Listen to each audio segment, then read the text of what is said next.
So you can use a knit front, knit back, knit front to make a double increase in your knitting, or it's also used when making a small bobble.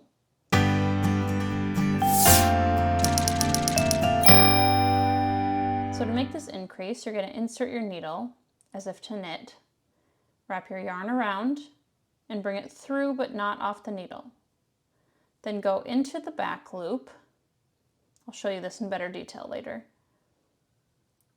And then wrap your yarn around, bring it through, not off the needle. And then we go into the front loop again. I'm such a tight knitter. Okay. And then you can take it through and off the needle.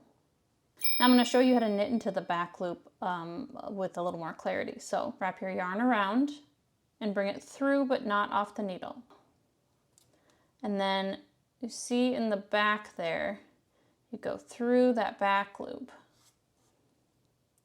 and then knit that. Try not to make it so tight this time, and then back through the front and off the needle. And there you go.